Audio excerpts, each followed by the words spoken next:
So you kind of manage this sort of quality. The old triangle. You can pick scope, time to market, or scope, schedule, or cost. Pick any two. Well, here's a different triangle you could have, which is the quality, pace, and breadth.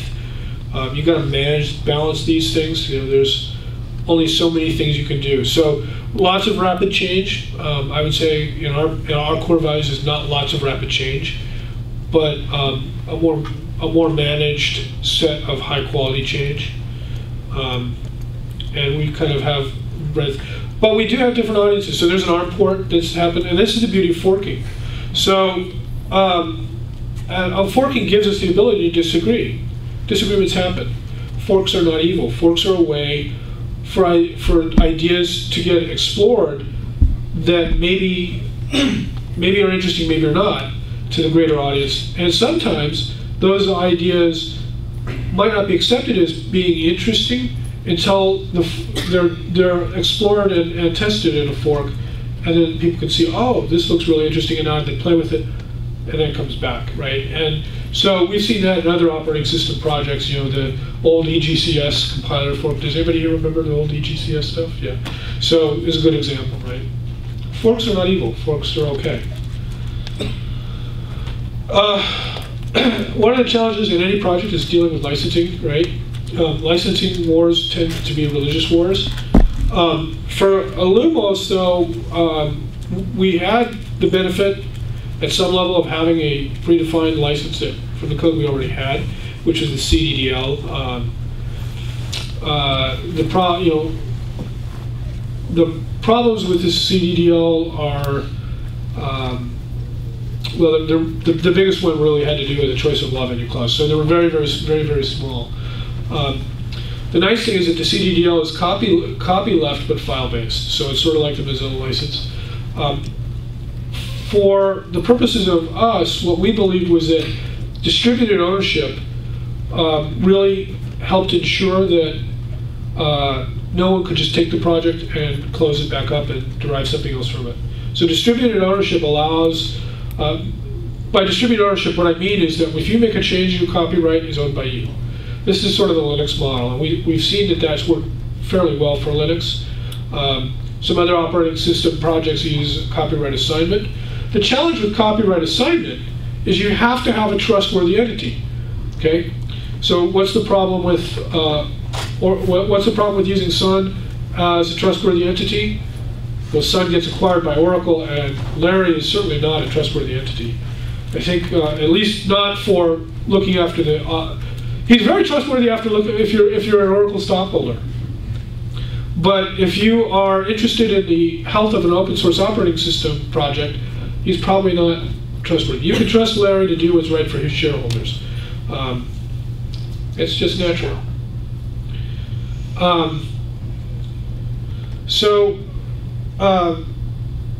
The other thing with copyright assignment is that people just become naturally paranoid. So we've avoided that whole project. Now, one of the nice things about CDDL is that because it's file-based, unlike the GPL has this attribute that it spreads. It's been called viral, right? Which means if you're a commercial company, remember I talked about all the good things about having commercial involvement, right? If you're a commercial company, a GPL license becomes really problematic, right?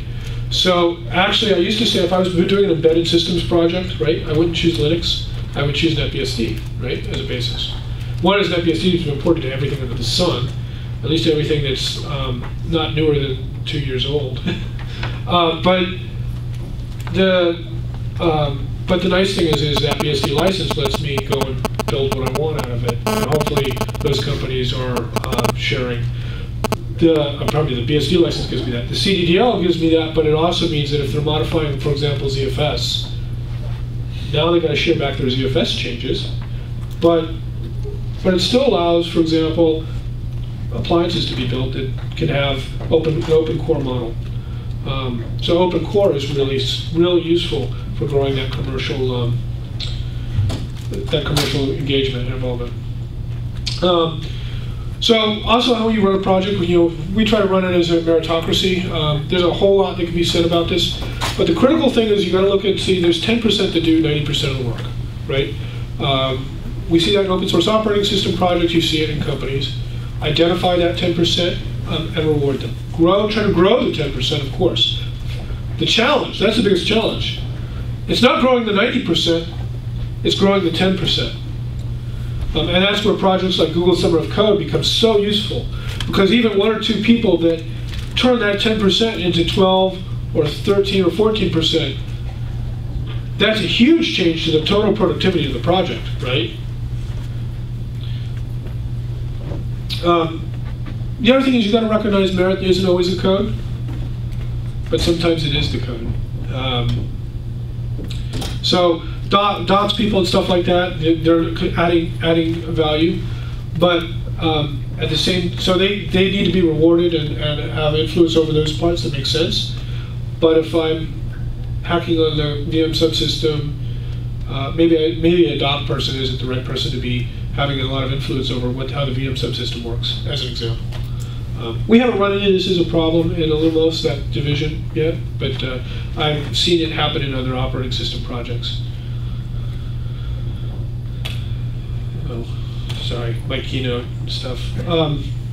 So how do we deal with toxic people? We actually have had this experience inside illumos with a couple of people.